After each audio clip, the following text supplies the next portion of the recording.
Okay, good evening to you all, to my fellow council members, and to those out there in the public who may be tuned in via Facebook or other methods.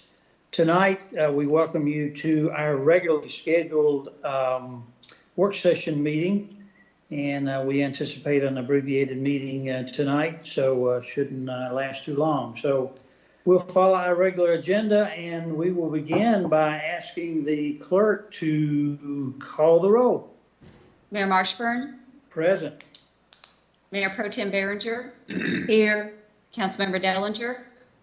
Here. Councilmember Matthews. Here. Councilmember Singleton. Here. And Councilmember Vance. Mr. Vance, were you there?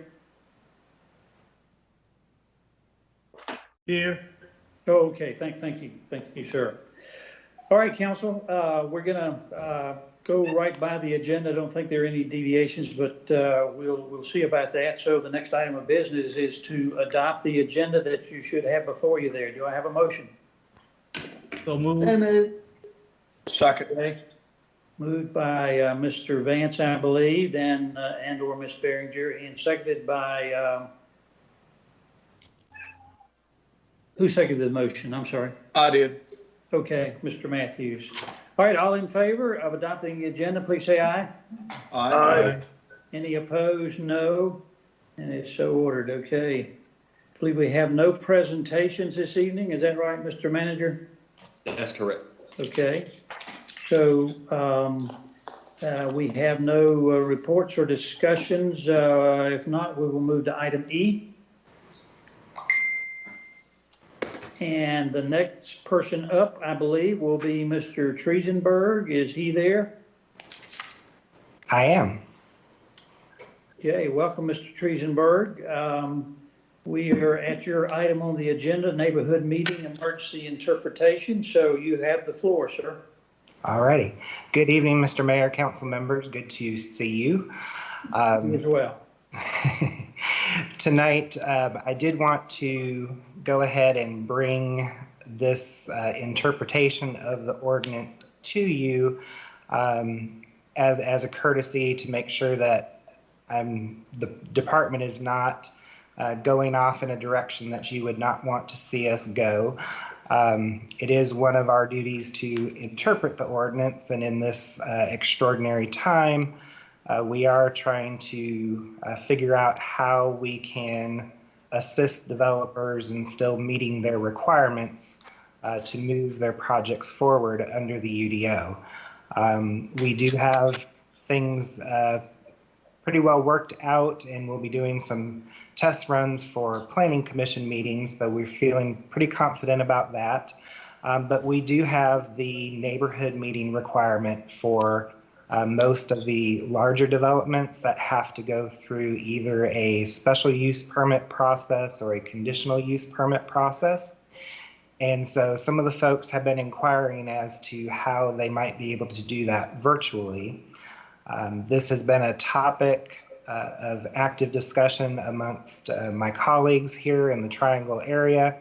And so we've been exchanging ideas and thoughts and practices, and as well as across the state. Everybody is running into this who has a requirement for a neighborhood meeting.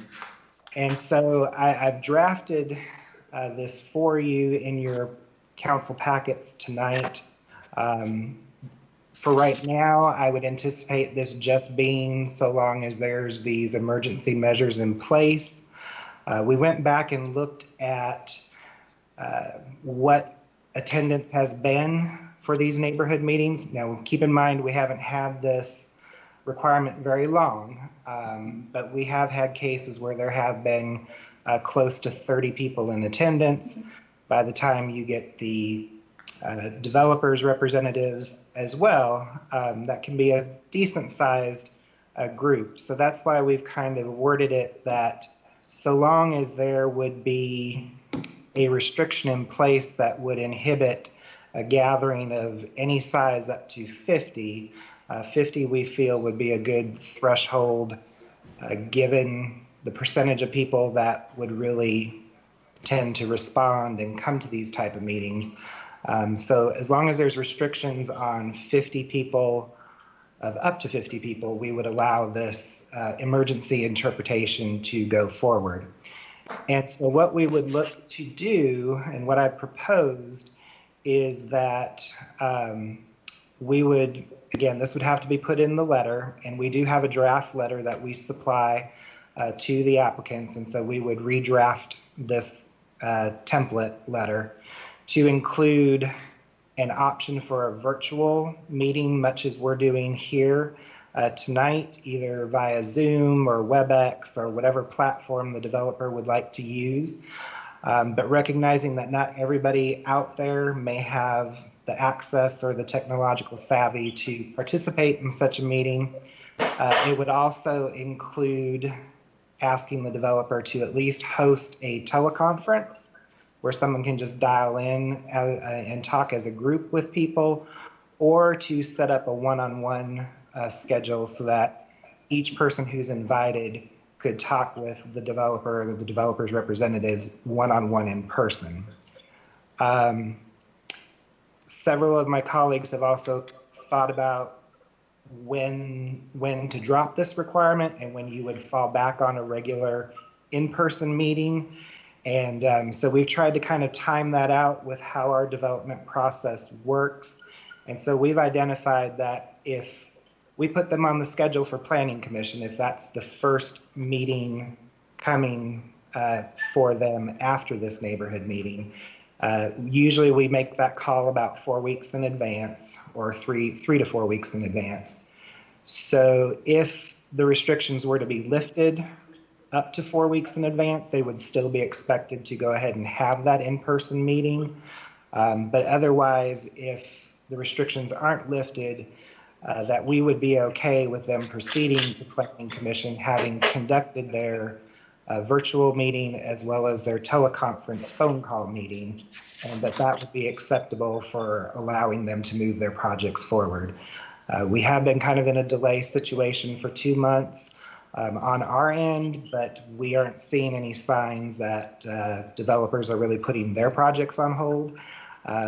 So they're giving us time to get this kind of figured out, and we've been doing plenty of pre-development meetings, still not to the pace that we had been before, but they are starting to pick up again. And I think, again, we feel like this is a good approach for allowing folks to move forward, but I didn't want to move down this road without running this by y'all and at least making sure that you didn't have any objections, or if you had any ideas as to how to make it better, that we could incorporate those before we push this out. Okay, I'm going to turn to council members in just a minute, Jeff. I don't think something you necessarily touched on, but any handouts that ordinarily they would have at a regular meeting, I believe you said would be attached to mailed notices. Am I reading that correctly? That's correct. Usually they'll have a packet of information that they give to folks when they come to the actual in-person meeting. So we would be requiring them to mail that in advance with the letter so that they could actually have a productive conversation about the project. Okay. Okay, very good. I think what you're presenting is something that needs to be discussed and I think approved. But at any rate, I'll call on council members who may have questions or comments, and I'll begin with Mr. Singleton. As I've been sitting here reading it, as you've been talking about it, Jeff, I think what you come up with sounds very reasonable. You got access. I know if it's some older citizens, they might not be able to do what we're doing now, but you do have the toll-free conference call or direct one-on-one call window. So you've put stipulations in there that a developer be available to people to talk one-on-one. So I think that and then going up to something like this, I think you and your colleagues have thought this out, and it looks to me like you've done a good job. And your point about, how far do you take it? We don't know, but you got to start sometime. Yeah. That's all, Mr. Mayor. Okay, thank you, Mr. Singleton. I'll go to Mr. Vance for any questions or comments. Jeff, it appears that it is well thought out. You coordinated with the various municipalities to see what is currently happening with them and how they're handling public outreach and communicating with the public. I was listening to you go through the process and touching on bases. I think that it's along with what has already been said, is well thought out during these extraordinary times. I don't see any issue with what has been presented. I think it's well done. Thank you, Mr. Vance. Ms. Behringer? Yes, as usual, this Jeff's work speaks for itself, and he's already covered all the bases before it comes to us, so not a whole lot to question. I like the looks of it, and I think it meets, it's considerate of all possibilities that we know at this point. If you would refresh me, Jeff, on how long neighborhood meetings for new development have been in place or have been required. I know that they've always been available, but people haven't always gone to them, and developers haven't always met their responsibility either. So how long has this been a requirement? I want to say that it's been about a year now that we've had this on the books. There, as you noted, we had been encouraging folks to do these prior, but I think we're finally coming up on about a year. Okay, that was what I was thinking, but I wanted to be sure. But thank you. This looks good. It should,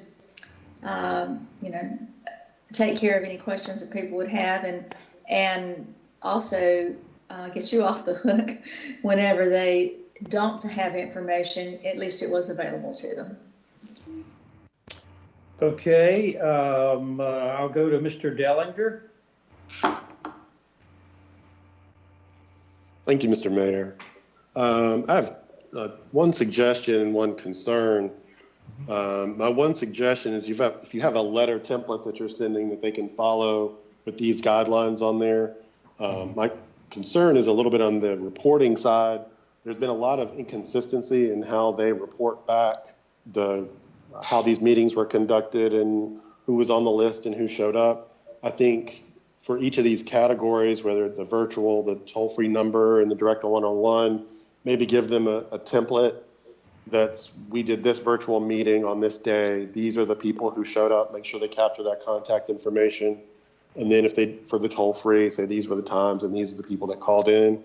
I have some concerns for the teleconference thing because I think there's a lot of supplementary material that, one, the developer now has to produce and disseminate to the community, which is expensive. And then on the other hand, there's also, somebody may not have access to it. Otherwise, I think it would be helpful if once they send these letters to the community and they also send them to the town per the ordinance, it may be helpful and for the developer and the community if when those letters are received by the town, there's a place on the planning website to show this neighborhood meeting is happening and how. So if they need to reference it digitally, they can. And then also, if the developer chooses, they can post that supplemental material digitally on there for people to access. That could be up to the developer whether they want to leave it out there or if they want to have a link for somebody wants to contact them directly, a neighbor, to get that information. I'm, again, just a little concerned because when you have a neighborhood meeting, you have that face-to-face contact, you can see things, you can peruse them, you can point things out and ask questions. And I just want to make sure that when folks in the neighborhood are engaging the developer, they're able to have the right dialogue around the project because they have access to the elements of the project that they need. Having the letter and scanning it in, and it's 5 minutes to post it on the website. And again, I think it could be at the discretion of the developer as to how much supplemental material they want to put up there, and maybe have a contact link for someone who's a neighbor who's on that list to reach out to them and maybe get emailed that material if they want it, since a lot of this is going to be conducted potentially digitally. Those are my two my comments and concerns related to this. But other than that, I think it's great because I think it's meeting the needs of a lot of folks when there are a lot of restrictions. So I applaud you on trying to work your way around it. Mr. Matthews, if it's okay, I'll see if Mr. Triesenberg wants to respond or comment to Mr. Dellinger in regards to his proposal. Or Jeff, or you want to hear from Phil first? Oh, no, that's okay. No, I think those are real good suggestions. In addition to mailing it out, having it available, those same resources available online, I think we can work with them. If they can't post it on their own website, we could certainly post it through us as well. And then as far as the template of the response, I would agree. We get it in slightly different formats. It's usually all there, but then we have to compile it in different ways. So a template definitely would help. So we'll work in that direction. Yeah, I think a template would help the developer too. It just streamlines it so they know exactly what we want and they can give us exactly what we need, and they don't have to, it saves time for them. Sure.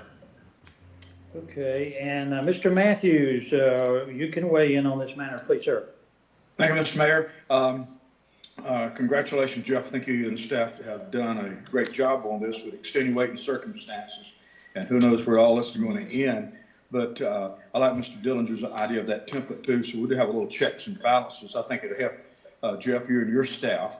And so if down the road we need to pull something back, we know what was said, who was there at the meetings and concerns. So just a good form of documentation. And we're all working our way through this, but I think that is a good idea, Damien, to add that on in there. And in addition to what you guys have come up with here, I think you're on it. And there's always going to be somebody that's going to pop up at the last minute. But if it's one or two, we can deal with those on an individual basis and hook them up with who they need to speak to, whether it's the planning department or the developer or whomever. And but overall, I think you've got a good plan of action. I do like the template idea, and we can put it out there so we can move forward. We don't want to hold up development and business if it's something we can work through it. And for the staff, great job. Okay, thank you, sir. And I'll go back around one time in just a moment. But Mr. Town Manager, did you have anything further you wanted to mention on this issue? Mr. Mayor, I didn't have anything to add. I just think it'd be a good thing to get development going and just to keep the process rolling. So if we have this flexibility, I would recommend that we try to use that to get some activity here in Garner back rolling again. Okay. Okay. Any other council member want to weigh in any further for further comments and or questions? I would just like at the next, excuse me, Mr. Mayor, thank you. The next meeting, kind of give us a breakdown of how the first one of these went. I'd be curious to see how it worked for everybody. Okay. Mayor? Triesenberg would be happy to do that. Yeah, yes, Mr. Baggett. Yeah, Jeff, this is great, way you've set this up. I had one slight concern. Mm-hmm. The developer is required to identify the people who participate in the meetings or who attend, whether it's remotely or in person. Usually, if it's in person, the normal process is a sign-up sheet where you put your name, address, contact information. That won't be available in a remote setting. Mm-hmm. And I know the council is always interested in the planning board and who was at these meetings. I don't know how, and I know the requirement is still there that you identify the people who are at the meeting. I don't know how you do it, but you need to perhaps emphasize the need to take a role or make sure that the developer somehow captures the names and contact information of the people who participate remotely. It won't be as easy as normal, but it is Right. important information. Agreed. I think hopefully we should be able to address that in the letter template and as well with the guidance that we'll send out to them as well. Right. We don't want them coming to a meeting saying, well, we had the meeting, but we asked people to identify themselves, but nobody spoke up. That's right. Just not going to be acceptable. Yeah. Okay, thank you. And Mr. Baggett, I'm sorry I didn't recognize you earlier as being present. I should have known you were there. Thank you, sir. Okay, I guess we could take a formal vote. I think there's consensus in regards to approving this. So if there's no further discussion, I'll ask council by voting if you can concur with this recommendation from Mr. Triesenberg and approve it. Do you need a thumbs up or a formal vote? Why don't we do a formal vote since we can't see everybody on the screen. Yeah. And so each person can. Tried, Jeff, I tried. Yeah. Are you making the motion now, Ms. Behringer? Certainly. So moved. Okay, moved. Is there a second? Second. Okay, moved and properly seconded. No further discussion. All those in favor, please say aye. Aye. Aye. Any opposition, no. Okay, it's passed unanimously. So Jeff, I think you have your direction there on this matter. So thank you very much for bringing that to our attention, and we will be interested to see how that works. And as Mr. Dellinger said, maybe at a future meeting we can get some feedback from you on that. Okay. Sure, absolutely. Thank you for joining us, sir. I guess you can be dismissed to other things. Thank you, sir. I'll stay here just in case. Okay, thank you. Okay, council, the item 2 on our agenda is hazard pay. I think all of you received some previous information on this matter, so I'm going to recognize our town manager who will make a presentation in regards to this agenda item. All right, thank you, Mayor. Town Council, I was notified last Thursday that Wake County was going to offer hazardous pay for some of its employees, and that included Garner Fire Rescue share, their cost share. And so with that, I received the email asking, would the town entertain paying its cost share according to what Wake County was going to be doing. And at the time, I didn't have a copy of that policy, nor had they crafted it and put it in writing. And so I requested a copy and was advised that it would not be ready. And I did receive a copy of it later this afternoon. I do have a copy of it. But basically, they put a policy together for hazard pay for employees that are public facing. That means, they have some interaction with the public, which in essence, you could say increases their risk for potential exposure. Still adhering to the social distancing, but just the nature of having contact with the public versus having a job without any public interaction. They wanted to do something additional for those employees. So we had talked about hazard pay a little bit before, but felt like we were not in a position to offer that for various reasons. We're in the budget year we're looking at revenue shortfall, and even in the following year, starting July the 1st, we're looking at budget shortfalls. But we wanted to just take another look at this, and what we've done is looked at what the potential cost would be for our cost share for Garner Fire, but also in order to be fair to other employees in our organization, we've also looked at at the time what we thought Wake County criteria would be, and we've gone back and looked at that according to the written policy, and we think what we provided is still accurate. We wanted to do some analysis on what that would involve to include other town employees that are in similar public-facing positions. So you have that information in your agenda book there, and we did some number crunching on that. And excuse me if I'm looking down, but just trying to read here. If you look at the chart, you'll see what departments we included. We included Garner Fire Rescue, we included police, we included inspections, and also engineering, because we know those positions have interaction with the public right now. Wake County's cost share is 42% when you account for the 9 fully town-funded positions. So the town of Garner would be responsible for the other 58% of that hazard pay. And the way Wake County has crafted this, that hazard pay policy would be in effect until they close their Emergency Operations Center, their EOC. So I feel that since we are signed on the Wake County state of emergency, that would be a good threshold for the town of Garner to use also. And these, like I said, is strictly due to COVID-19 and anything that would be public facing. And we have in your packet there, the cost per pay period for fire would be a little over $4,000. And that would include all staff besides the executive officers and administrative staff.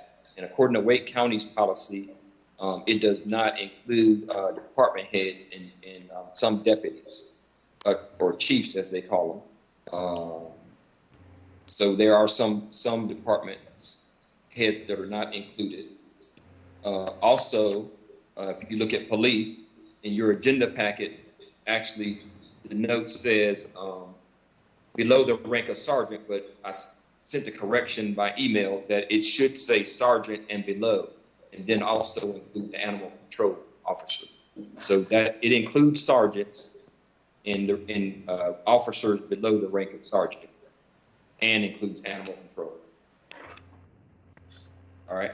It would also include the inspections department. We have inspectors that are going out in the field. They're required by state law to do inspections. They're required to do them in a timely fashion.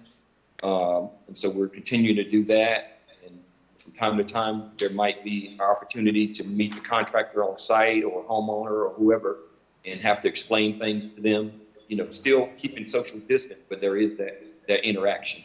And then the engineering department also is going out doing some development related inspections. So as we looked and analyzed our staff that we have working, we felt like that group would fall under the same guidelines as the Wake County policy. Now, I would mention that this policy does not include employees that are teleworking. So those that are working from home or off-campus location, it would not include those personnel either. So if you look at the chart, the impact for police per pay period would be $8,000. Inspections would be about $1,100, and engineering would be about $270 per pay period. And we get paid on a bi-weekly schedule. So basically $13,400 every 2 weeks. We have no idea how long this is going to continue. We know that the governor's state of emergency for the state is scheduled to end in May the 8th. Not quite sure if that's going to extend out beyond that. So how much or how large the expenditure may get, right now we have no idea. But I just wanted to provide you with all the information so you can make an informed decision. I'm not against providing hazard pay. I'm just looking at it from fiscal climate that we're in and making cuts and making sure that if council does it, my work and the other employees that are in a similar situation. And then also just talking about what ripple effects it could have, especially if it goes into the next budget year. So those are the things I want to present. So if you have any questions of me or staff, and I think we have our budget manager on. So if there's any questions as far as that, and I do have Wake County's policy. I don't have it memorized, but if you have any questions, I could look at that for you also. Rodney, I don't, let me just ask you this. I don't want to speculate too much, but you and I have discussed this. Do you care to comment on the CARES Act? And yes, at this point, certainly we don't know whether or not there might be reimbursement coming through what Wake County applies for, but that's a possibility if you want. Yes. I failed to mention that part. Wake County being the largest jurisdiction, the CARES Act is offering some reimbursement, but they've set the population threshold at 500,000, which Garner nowhere near that. So from everything we've looked at and we've inquired with the School of Government, whether, possibly we could get reimbursed from FEMA. FEMA does reimburse for some overtime, However, we feel like this would probably not be a category that's reimbursable by FEMA. And then as far as the CARES Act, we do not meet the threshold for that. So when looking at this, council will need to decide whether they want to do this, regardless of whether we can get reimbursed for it or not. And if we do get reimbursed, it could be a number of months or a number of years before we get reimbursed. So with all of that in mind, council will have to make a determination pretty much outside of whether there's a reimbursement. Rodney, why did they set the limit at 500,000? I think you said. I have no idea why they chose that. I imagine because those larger communities have a larger impact because of the number of employees that they have out there. So I'm not quite sure. And maybe the size of their budget, the amount of personnel, what it would cost them to provide it. And in all fairness too, I have spoken to the county manager, and you know, they're still working through the policy and some of the employees that they have on this policy that are going to fall under this policy, and they can't be 100% sure what their reimbursement is going to be, but they feel like they'll get some. They can't say exactly what that might be like. Okay, and Ms. Behringer, yeah, I was going to go to you first, so you've had a shot there. Do you have any other question or comment? Yeah, my just observation is that on the one hand, setting a threshold at a certain point for population makes sense, but on the other hand, the smaller municipalities with less tax base to work from also need help. And so it's disappointing that threshold is as high as it is. Okay, I'll go next to Mr. Matthews for questions or comments. Yes, sir, Mr. Mayor, thank you. Mr. Manager, as I look at this sheet here, I've got two questions. One, the numbers, and I'll just, since the fire department's up at 4067, is that just our portion or is that before our portion? That's just our portion. Everything on here would be a town of Garner expense. Okay, I just want to make sure of that. Secondly, is that based on actual numbers or is that a total number? As you mentioned, some people are working from home, especially the police department, what have you, and off-site SRO officers, I think they're back up or working off-site. Are these actual numbers or does anything need to be backed out of these, if you follow me? Yeah, I believe the budget manager looked at actual employees that would be working in a forward-facing job. I might have to ask him whether he looked at every single position individually, but for the most part, most of the officers are working in some capacity. So, Mike, are you? Yeah, Mr. Frank? My intent was to have it be position by position. So I reviewed every position in the police department and worked with interim chief Binns to try to capture it as accurately as possible. So it would be what we actually think is going to happen. Did you back out SROs for positions like that? I did not back out SROs. I included basically everybody below sergeant that's an officer and excluded all command staff and then administrative staff based on the conversations that we had. And there were a few minor exceptions, but SROs were not one of them. Yeah, and we would have to check because they could be possibly doing some other duties, although they're not in the school, but I'm sure they're working doing something. So we would have to check, but this would hopefully be a worst case scenario. We could back out from there. Okay, and lastly, I know when we're talking about hazardous duty, I know with your fire department and certain police, I consider hazardous when you actually put hands-on people to take care of whatever that situation is, whether it's a fire or a rescue or with the police department where they actually got to put their hands on somebody.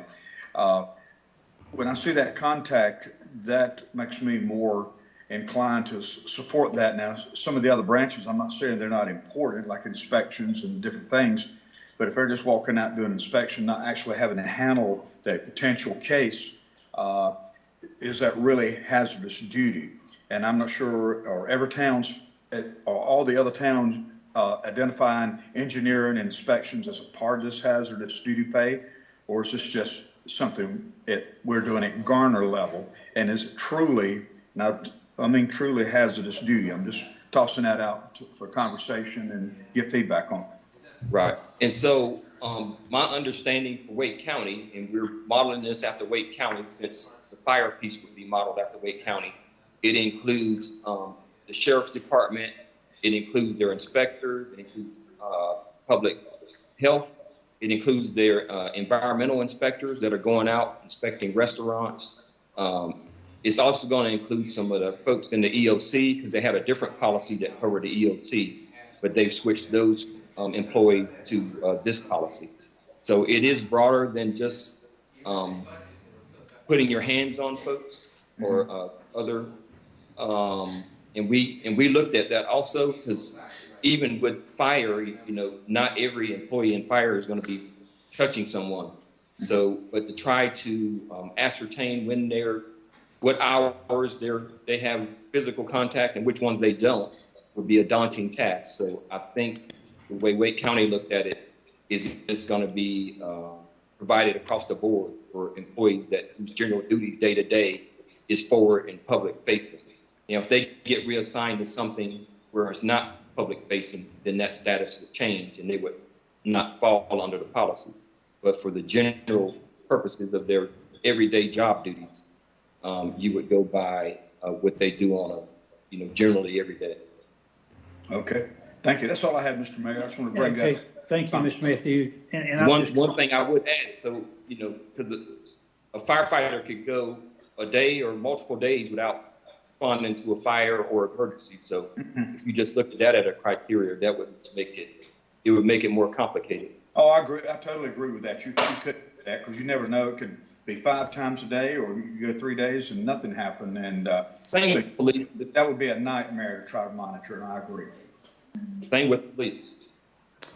two things. One, Rodney, I know we have discussed and had some contact with other Wake County towns, and we're aware of, I guess, at least 2 or 3 that are doing something very similar or have already started some hazardous pay.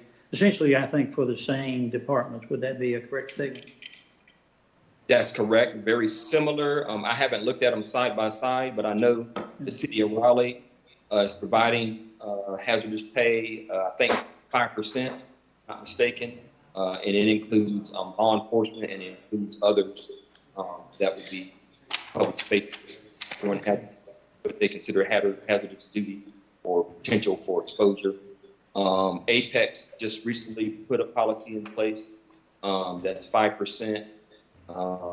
Then also the town of Cary, the way they're approaching it is they're going to look after the event over and look at providing some type of bonus incentive for those employees that are in what they consider a hazardous duty type. Okay. So it's more of the larger communities, but they're looking at, some are looking at it similar ways, but the Cary model is a little different than okay. And then we talk around the county with other municipalities. Some are not going to do hazard pay right now. Some are going to wait until after and just maybe try to do something, even if it's not to this degree. Okay, thank you very much. I'm going to get to the other council members. Just for those who may be watching on the public domain, the gentleman prior, I think we identified him, but maybe not. That was Michael Franks, our budget director, who spoke in regards to the analyzing the cost and so forth. So I wanted to put that in there. I'm not sure we ever got his picture on the screen there, Mr. Franks, but that's okay. I'll go next to Mr. Singleton.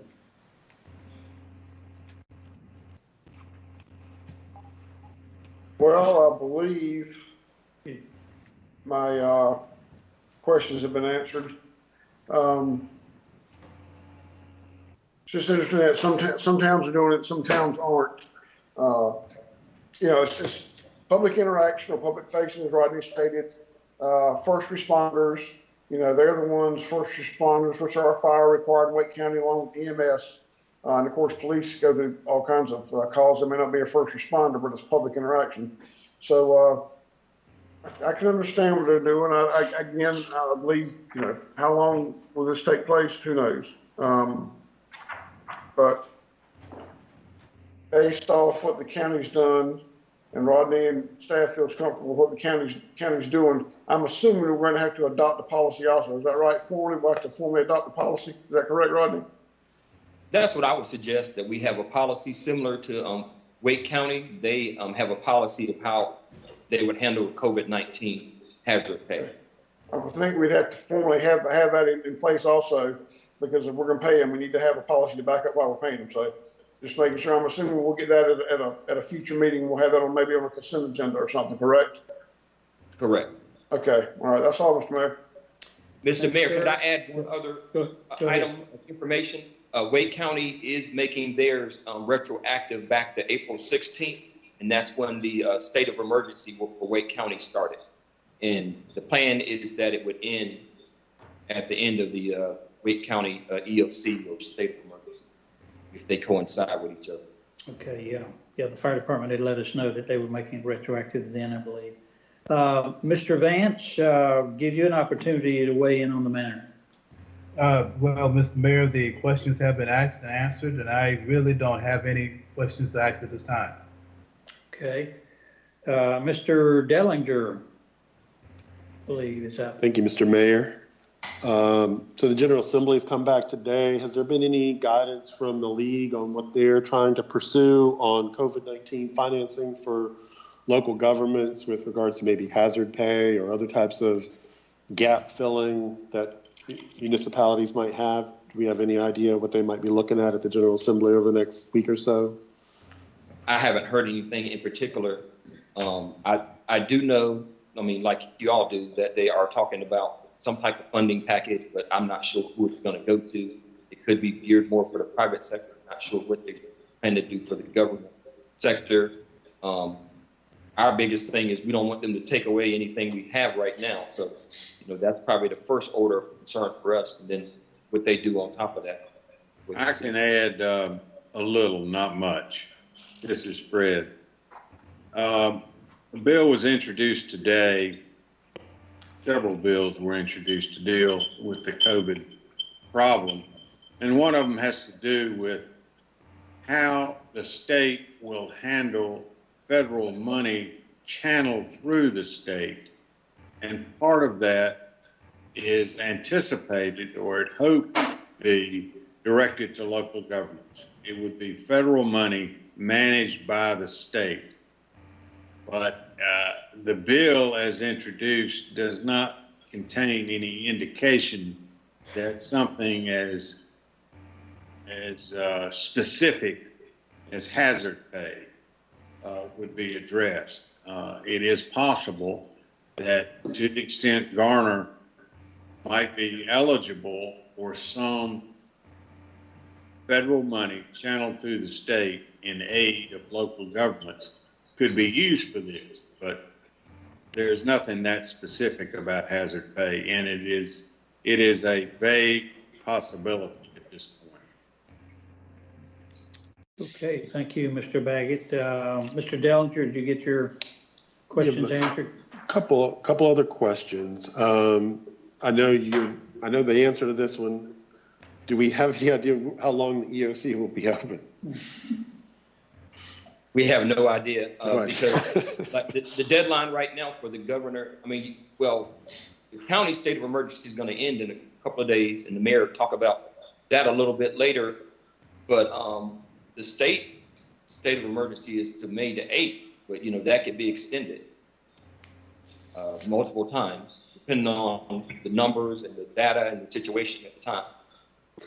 So my other comments are, I think, supplementing the fire and rescue so that they're kind of on par with the rest of the other jurisdictions in the county, getting their full hazard pay. I think that makes sense. I think the police make sense. I think the inspections and engineering can make sense. My biggest concern is with the uncertainty of the duration of this is paying for it, given what we're facing over the next year. And I think one of the things we may want to consider as a council is foregoing merit pay into the next fiscal year and using that difference to basically paying for this with what would have been merit pay increases across the town. That's not popular, but I think the money has to come from somewhere, and everybody's going to have to feel it a little bit, unfortunately. But this is it creates a big hole, makes a big hole even bigger if we want to do this. And I think this is important. It is dangerous, it is stressful, and they deserve that compensation for that, for keeping all of us safe. So that's my only, we won't decide on that right now, but I think as a place for funding it, which we have to come up with the money somewhere, that would be one of the places I think we should look as we get into the budget discussions on coming up with the funds for this hazard pay. Okay. Mayor, may I comment? Go ahead, please. Yeah, I would say, Councilmember Dellinger mentioned merit pay, and I would think if you asked any employee, even those that are eligible for hazard pay, that they would prefer to have merit intact before hazard pay. And why is that, do you think? Well, because merit pay goes on your salary and is with you as long as you're here, and it compounds year to year. And it would be for the entire year, based on your performance for the entire year. This hazard pay could go away, in a month. And then the other thing about merit pay, it would be across the board for all employees and not just for a select group. Well, and I think if the hazard pay were to end, we could pick up the merit pay. And also the hazard pay is 5% and the merit pay is 3%. I don't think we get rid of it completely. Again, if it stops, then I think we can reinstitute it. But I think there's a fixed amount of money there. We can talk about it later in the budget discussions, but I think we've got to start thinking about where money for some of this stuff is going to come from, especially if we're not sure if any of it's ever going to be reimbursed. And hopefully we can get some more guidance over the next few weeks from the General Assembly's efforts on whether some of this will be. But we really need to be cognizant of where money's coming from for the next year. And the HR directors also let me know that the federal government is supposed to be talking about, I think, hazard pay in the 4th round of funding. We're not sure where that's going to go at this point. One question about in regards to pay, we have some vacancies and maybe some lapse salary. I mean, you're talking $30,000 a month, and we're probably talking about 2 months, unless there's a second wave, which could happen later on this year or next year. So, I know lapse salary may not be that much, but it's some. I mean, I know we have not adjusted either interim chief Benz or Captain Smith because we delayed the police chief interviews because of what's happened. But there is some lapse salary because we have not had a police chief for almost 6 months now. So that's funding, and there's probably some other funding also. So there's some funding that's there in lapse salary that could cover this for at least probably at least a month, maybe 60 days. Okay, thank you. Good point. Any other council members want a chance to weigh in? Kathy? I appreciate what's been said so far, and I'll just add to that while many of our employees can work from home, these folks, the fire department, the police department, inspections, and engineering have no choice. And so for that reason, among many others, I want us to consider the hazard pay. Okay. Mr. Matthews, anything further you want to add or comment on? Well, I think Gray made a very good point there, with the absence of police chief, and it's, I used the old term Ouija board. It's a matter of pushing dollars around sometimes, but I think we need to, and I understand the merit, but right now, this is the key issue we're dealing with right now. I think we need to focus on this. And, these are hard times and tough times. Not saying anybody else is not deserving by any stretch of the imagination, but right here is an immediate issue I think we need to focus on, and that will minimize the dollars we got to put at this thing, because there's still uncertainties out there, but these people are deserving of this, and anything could happen to them at any time. And I think if we just focus on the hazardous pay issue right now and just focus on it, I think we'll be well served. And I agree we need to look after these folks, and I would support it. Okay, and Mr. Vance, I believe I haven't gotten back to you yet, have I, sir? Back to me. I have nothing to add. Everything, again, has been asked and answered. I don't have an issue with it. These times are what they are, and these individuals are, in my mind, key to this current battle, this war that we're in. And I think that because we're in this corona war, that the hazard pay that's being recommended is befitting and appropriate at this time.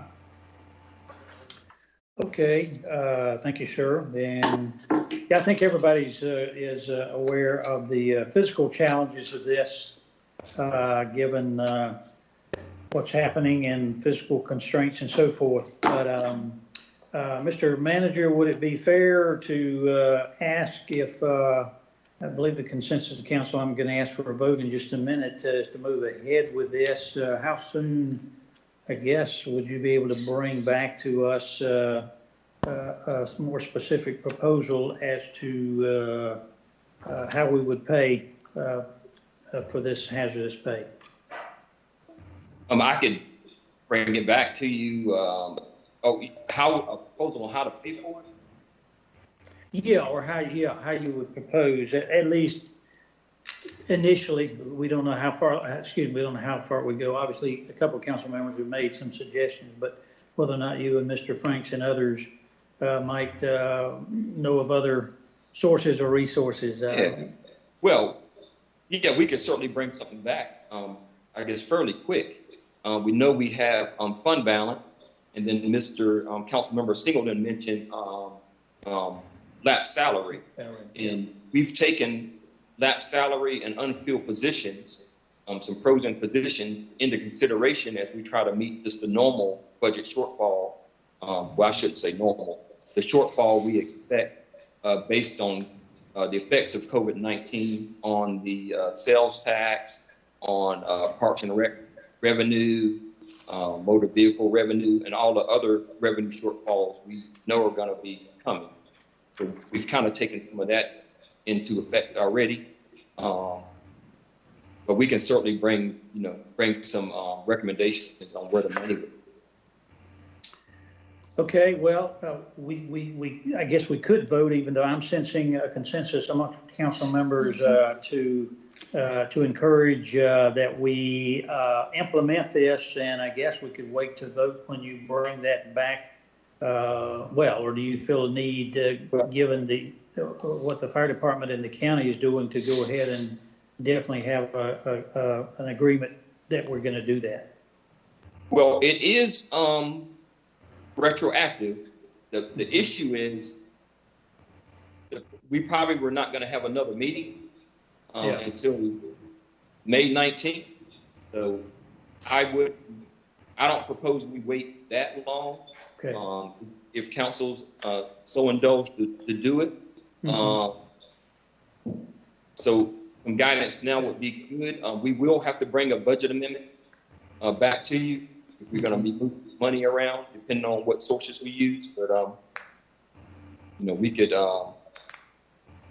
definitely have 19th, but I think we'll probably want to try to get something in place before that. Okay. Well, council, I will entertain a motion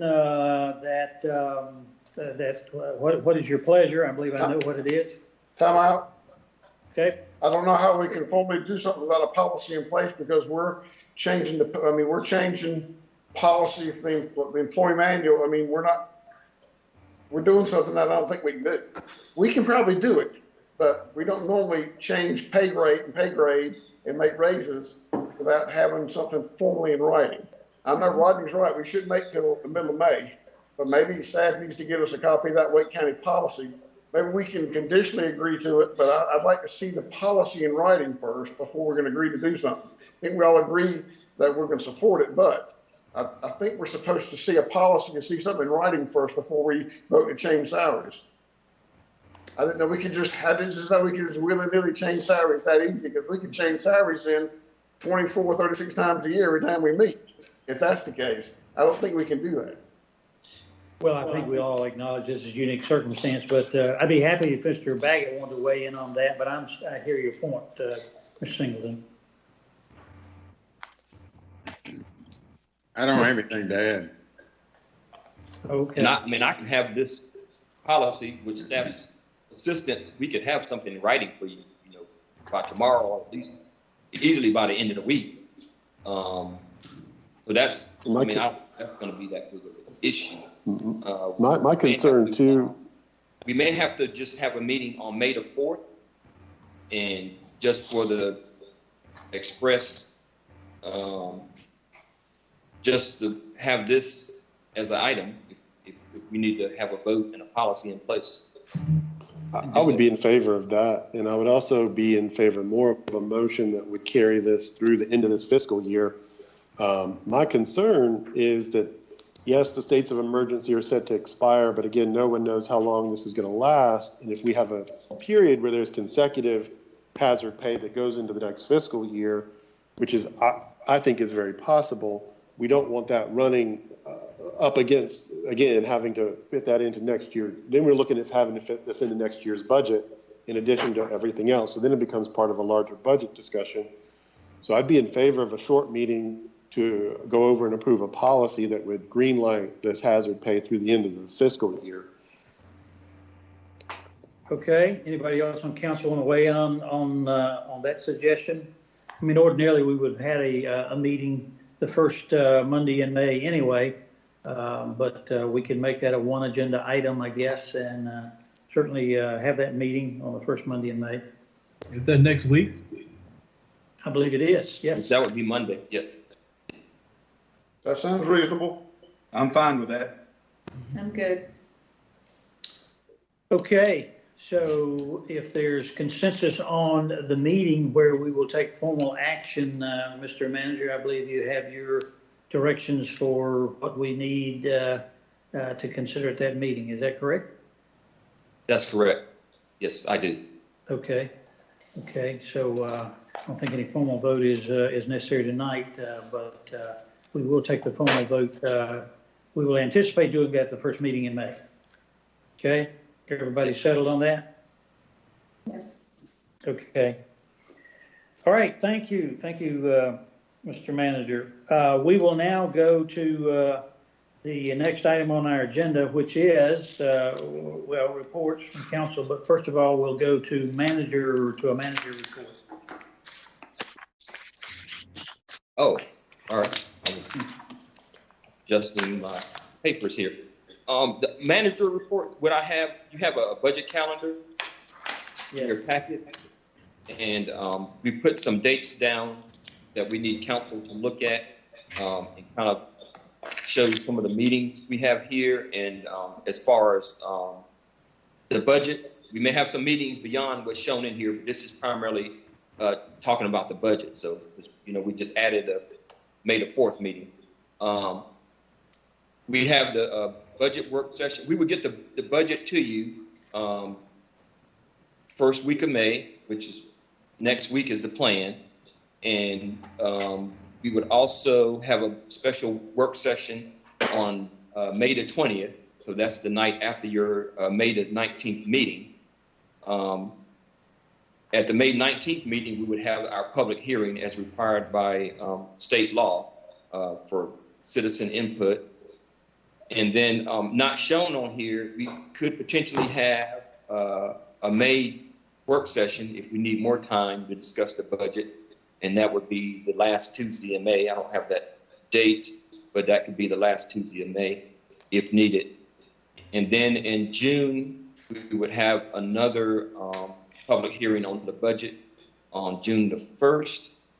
And then town council, if needed, could respond to that and have a meeting on the 2nd and look for council adoption on June the 16th, which is the second meeting in June. And as you know, we're required to have it approved under the current schedule by July the 1st. Okay.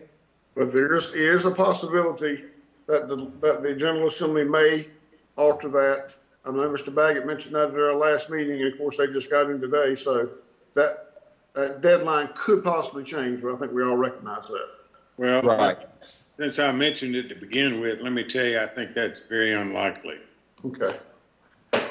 Basically because a consensus has developed, whether it's true or not, that flexibility already exists for local governments to adopt an interim budget. And there's not seen to be a need to adjust the July 1 traditional deadline for adoption of the budget. And the School of Government has espoused that opinion.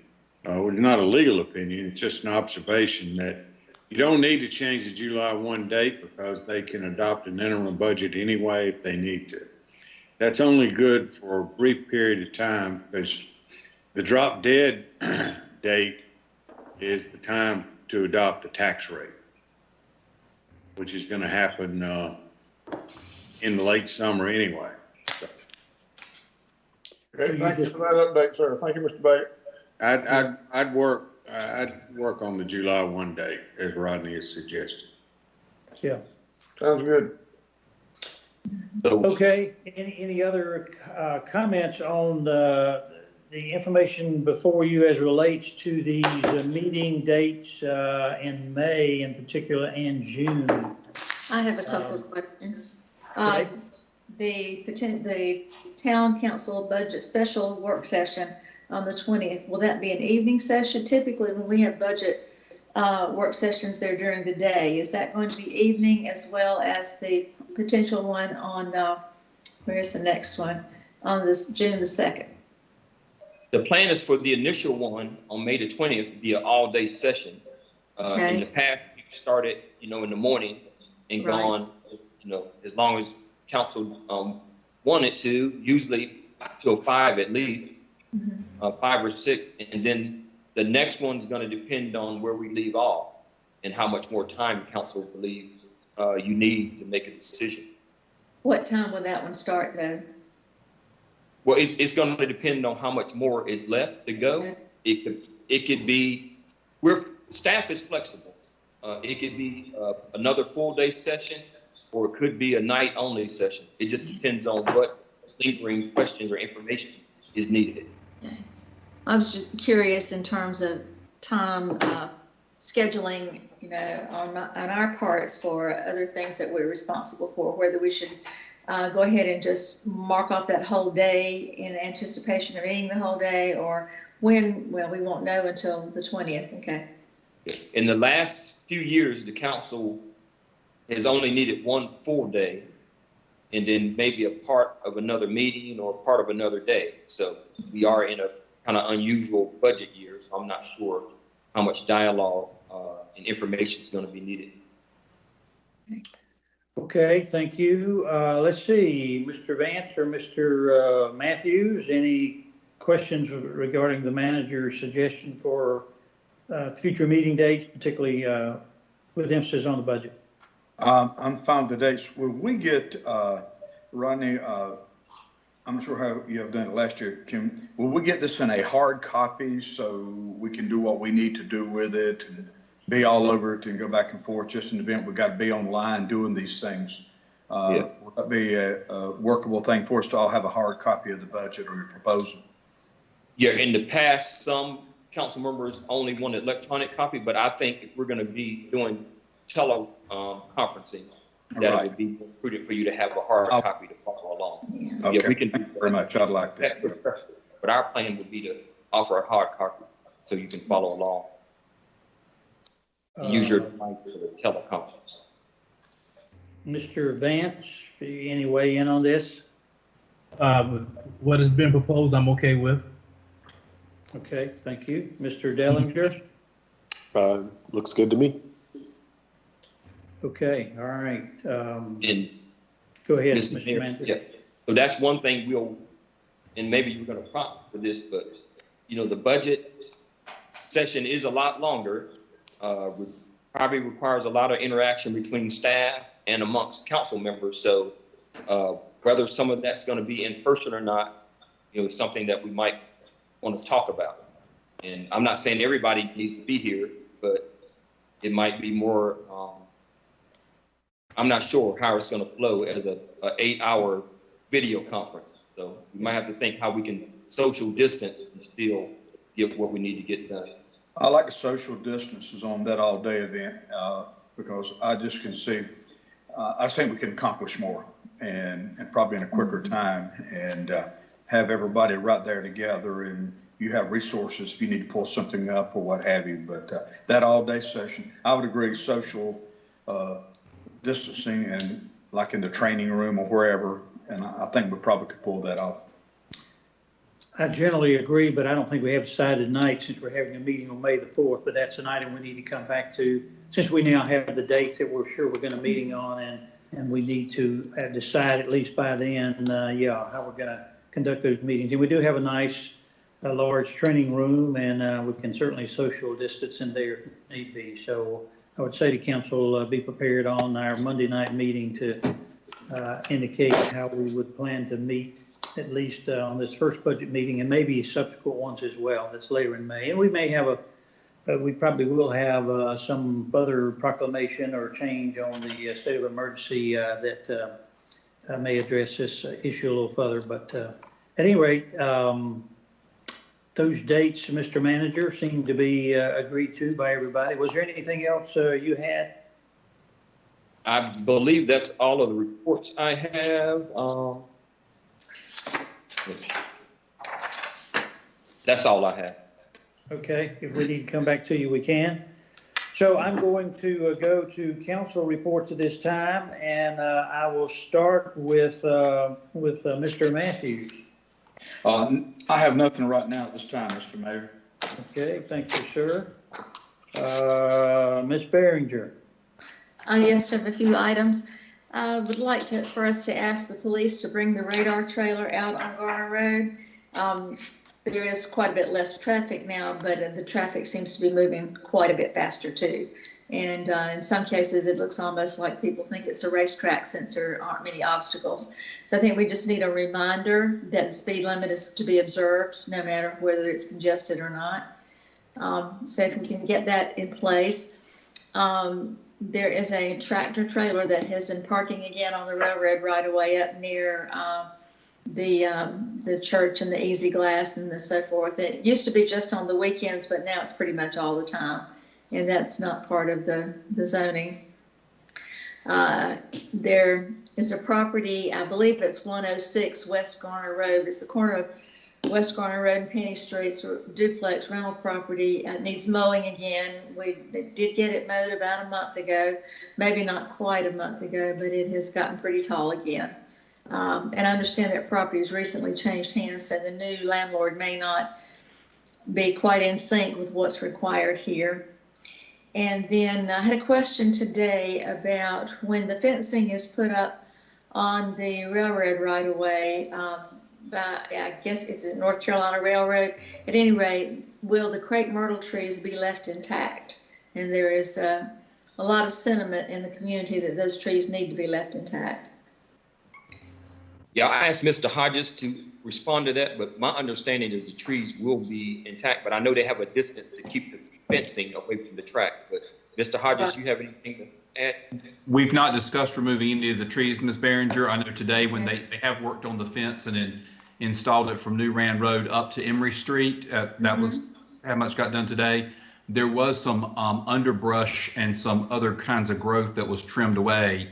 So folks could have seen piles of limbs and so forth. But what I saw on the street today was not crepe myrtle. It was other things that had been cut down to clear a path for the fence. Wonderful, because those crepe myrtles really, that was hard work. Most of them were donated by the Women's Club. I believe all of them were donated by the Women's Club in years past. But they are beautiful trees, and we certainly don't want to lose that attraction there. That's all I have, sir. Okay, thank you very much. I will go to Mr. Singleton. Thank you, Mr. Mayor. And those crepe myrtles are older than most of us on this broadcast. So they've been around a long time. Thank you, Gray. Maybe older than all of us. Well, If you think they're older than I am, you're my best friend today. I know Miss Hudson. No. Miss Hudson, Mr. Rand. Their Rand, Mr. Bill Rand was our long mayor. They lived at not Purvis Street, Purdue Street for many years, and that's when there was a stoplight there on Garner Road. Anyway, I know she was instrumental in getting a lot of those planned over the years, so a good point. I want to thank staff. I know the last meeting, I had Ms. Behringer brought up the corner of Umstead Lane and Highway 50, and I had told her I had turned that in, and it got cut the next day. So I appreciate staff hopping on that. It does look much better. The drawback is with the bridge, I believe, Rodney, you told us that bridge now has been delayed for 2 more years. So I reckon the town of Garner is going to have to be responsible for cutting that grass at DOT for the next 2 years, because I don't think the DOT crew would cut it but about once every quarter, and that certainly will not be satisfactory. So Yeah, that's what it looks like. Yeah. So I'm assuming the town is going to have to be responsible for keeping it cut regardless. So I appreciate them getting on that. That's all I have right now. Thank you, Ms. Singleton. Okay, Mr. Vance.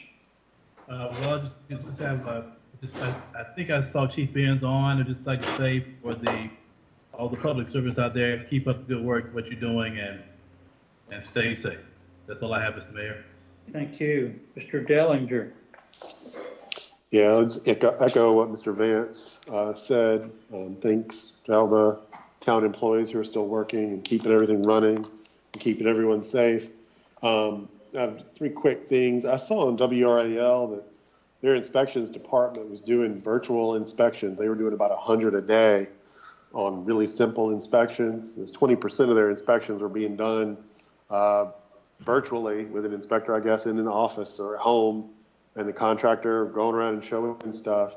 Are we looking into doing any of that? Is that compatible? I don't need to have a full answer right now, but it might be something to look. Okay. We are doing some of that currently. Excellent.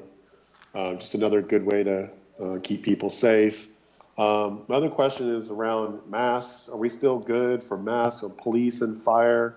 I know that came up as a concern or a topic at some point. Are they still fully supplied with what they need? Yes, my understanding and checking with everyone is that everyone has an ample supply of what they need right now. Wake County got some supplies in. They're going to start distributing first to first responders. And we have some supplies, and we just got some more supplies in for police, and expect some more masks to be on the way. And Public Works is in the process of ordering more. So, yes. And I still want the town to take some kind of action or plan to promote the use consistently of masks as we start to roll out of these restrictions, kind of reduce the stigma around them and kind of normalize. I think it's very important as people begin to mill around. It's good for business. It makes people feel safer. So it's good for commerce that people wear masks and people see other people wearing them. It can help us recover a lot faster and prevent us falling back into restrictions as well. The other question is a little more specific. Do we have any information from the county on the location or general location of COVID-19 cases? Are there any in Garner? Are our nursing homes and senior facilities, have any of them been affected? Yeah, what you're going to start seeing is more data being put out. Mayor, did you want me to answer this, or did you want to answer? Well, I'll just answer initially, and then you certainly fill in the gaps. Obviously, it was published in the News and Observer today, Mr. Dellinger. It gave a breakout of the various municipalities in Wake County, and each town was identified as the number of cases that have been identified in those towns. And the town of Garner was shown to have 14 cases at this time. You can find the other numbers on there. But in terms of the specifics of locations or other data, obviously we don't have that. I do think there's a requirement if there's sort of a hot spot or a breakout like in a care facility or whatever, that those probably are identified. But What else can you add on that, Rodney, in terms of numbers and identification of those? That information is the first time that's come out, by the way. I didn't see that story today, so Yeah. thank you. Yeah. Yeah, the state's going to start releasing some information. I think there were some questions around what fell under the HIPAA law and that type of thing, Right. how precise you can get as to locations. So they are going to go jurisdiction by jurisdiction. And what the mayor said was accurate. We'll start to see more numbers on that. We were getting numbers Wake County wide, but now they're going to drill down into the actual municipalities. And to your knowledge, we haven't had any issues in any of our senior facilities like I've seen in some other counties. It has not been reported. Like the mayor was saying, it would have to be considered, I think, a hot spot. And I think there's a case threshold for that. I don't want to, I thought I heard 4, but I could be totally wrong about that. So don't quote me on that. But I think it has to be in congregate care facility. There has to be a certain threshold where they consider a hot spot. That's all I have. Thank you very much.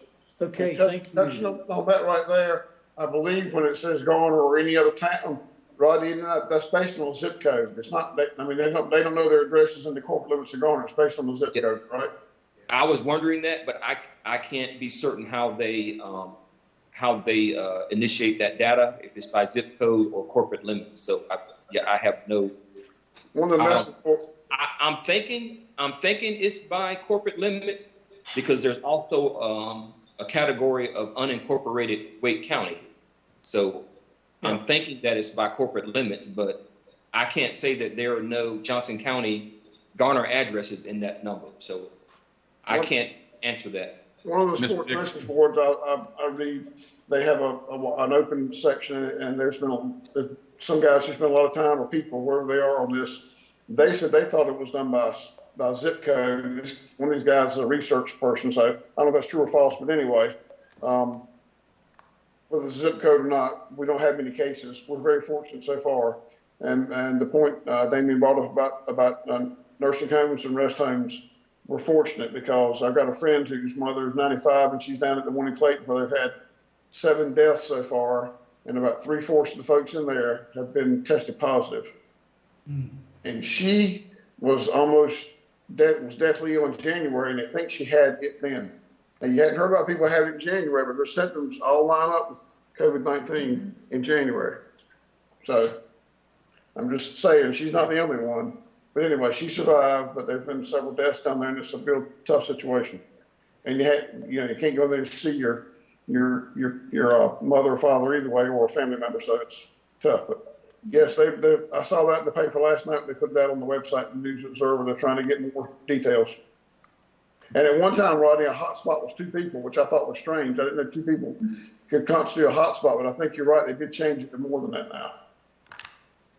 Yes. And Mr. Mayor, if I could, I think someone was going to elaborate on my answer. Was it Mr. Hodges? I was just going to add that at one point there was some legal guidance that the reporting could not be done by zip code.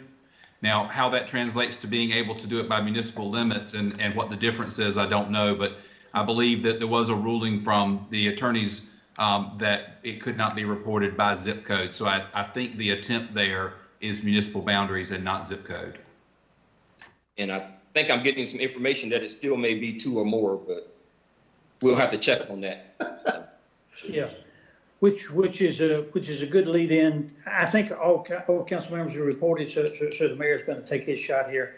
I would just mention that obviously the Wake County state of emergency, the most recent iteration of that is set to expire on the 30th of this month. Am I right, Mr. Manager? Correct. So we are anticipating a new iteration of that. We don't have that in hand yet, but it's probably moving to slightly less restrictive and maybe more in line with the state of North Carolina. But we'll get that information out to everybody as soon as we get it. We do anticipate receiving that probably tomorrow or the next day. Is that right, Mr. Manager? Correct. We would hope to receive. Okay, you're frozen for just a moment there. Okay, we seem to have lost his audio. Okay. There it goes. He came back My up. signal, my internet went out. Okay. Did you hear my response? We did not. Yeah, we expect to receive something before the present one ends. So Okay, yes, yeah, the next day or okay. two. Thank you. On a slightly different note, just a couple of things. Hopefully most all of you received, as I did a couple of days ago, a next newsletter from the Garner Area Historical Society News. And that group is working diligently and doing some good historical work. I think they're excited about the progress that's been made on the depot and things related. And so I encourage you to consider reading that as you have opportunity to do so. Almost lost in all the information and concern about COVID-19, and obviously that is a very valid concern to have, but there's a census going on out there, and so I want to remind all of our citizens to consider, if they haven't yet sent information in, it's a pretty simple process, and it's extremely important that all of our, particularly that Garner and all of us here at Wake County report our numbers. The latest figures I had in terms of percentages, and I believe this is from the communication department, they probably changed a little bit. This is as of April the 24th, but we had a return rate or response rate of 57.4%, which was better than the state as a whole. But there are some towns in Wake County that are higher than that. So I want to encourage all of our citizens to be engaged and to make a response on that as you can, and encourage council members to encourage their constituents to do that as well. Okay, I believe those are the only other items that I had. Council members, anything else? Or Mr. Manager, anything else? Yes, Mayor, Marshburn, I would like to mention one other thing real quick.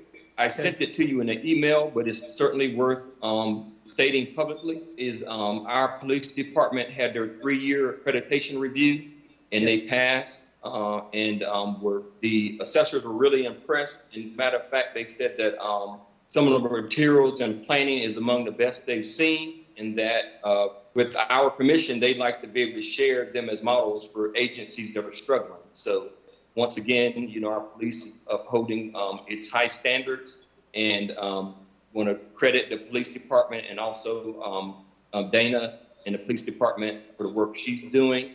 And their 4-year review will be coming up. The 4-year on-site review will be coming up in October.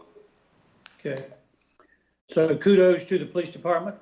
Congratulate Mr. Benz and all of his staff, Dana and the others who are involved with that. Thank you very much. Was there anything else? That's it.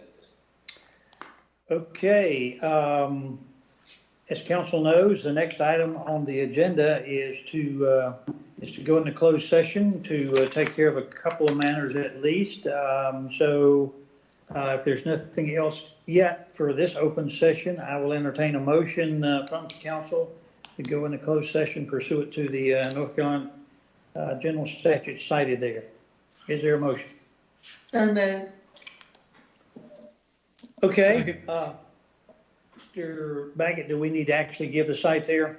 Yeah, I was about to mention that. I would, because we're remote and it's better.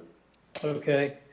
So pursuant to North Carolina General Statute, Section 143-318-11AC, discuss qualification, competence, performance, character, conditions of appointment of an individual police officer or employee, and also pursuant to North Carolina General Statutes 143-318-11A3 to consult with town attorney regarding litigation. Those are the 2 items for closed session. So the motion has been made by Ms. Behringer. Is there a second?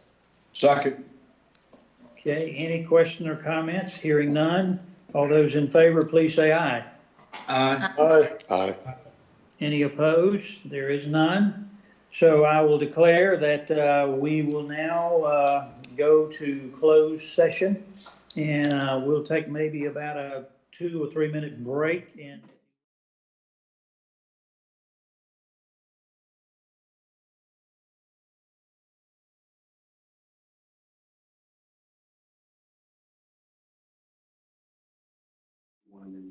okay.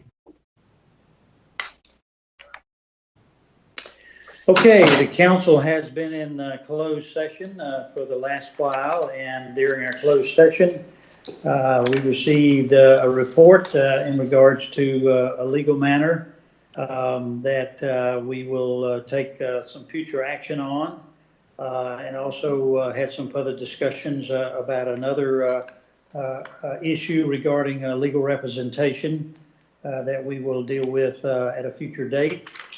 We also accomplished the responsibility of council for a personnel evaluation process that was completed timely.